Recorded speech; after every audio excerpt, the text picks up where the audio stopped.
Bonjour Vincent Hervouette. Bonjour Dimitri, bonjour à tous. Vincent, l'armée britannique n'a pas de quoi se moderniser. Elle ne sera pas prête avant longtemps pour mener un conflit à grande échelle. C'est le discours de vérité tenu hier par le chef d'état-major des armées aux députés britanniques. Oui, alors les honorables parlementaires sont tombés de haut. Ils croyaient que jamais depuis la chute du mur, les militaires n'avaient eu autant de moyens budgétaires.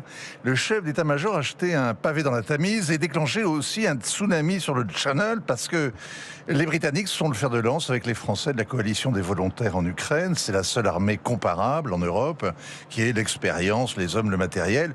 S'ils sont aussi fauchés que le prétend leur chef et incapables de faire la guerre, que valent les garanties de sécurité que délivrent les politiques sur un ton martial? On pourrait relativiser, Vincent, en se disant que c'est habituel que les généraux crient misère aux oreilles des parlementaires. Alors le maréchal Richard Dinkton est un cas particulier. Sur sa photo officielle, on dirait qu'il sort de l'école d'officier. Il a le regard d'un lapin pris dans les phares. Rien d'un seigneur de la guerre, mais plutôt la tête d'un chef du service informatique.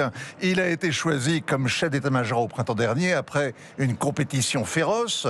Il a triomphé du chef d'état-major de l'armée de terre qui avait survécu à un attentat en Afghanistan et du premier lord de la mer torpillé par un scandale sexuel tellement britannique. Richard Dinkton est un bureaucrate, c'est pour ça qu'il a été choisi. Il dirigeait l'armée de l'air sans avoir jamais piloté.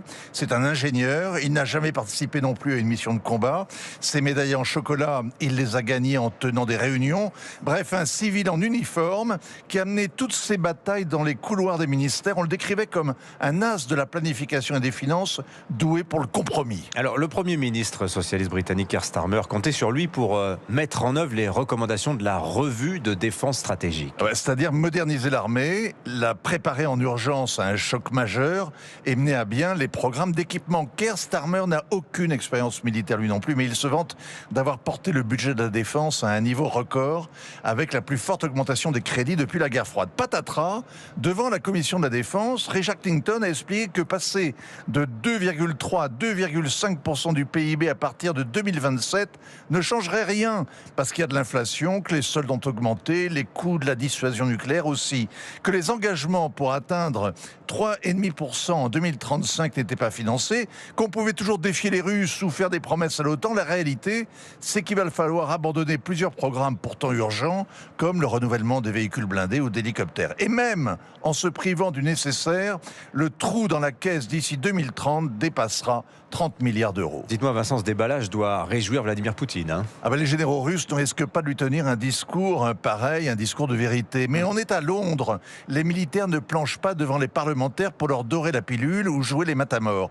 Keir Starmer doit être amer. Il a choisi un officier qui ne ferait pas de vagues et le voilà qui le confronte à la réalité. Se réarmer, ce n'est pas bomber le torse en serrant la ceinture. À la guerre, on ne fait pas semblant, on fait des sacrifices.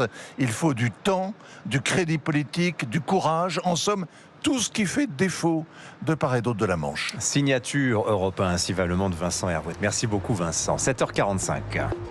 Europe 1.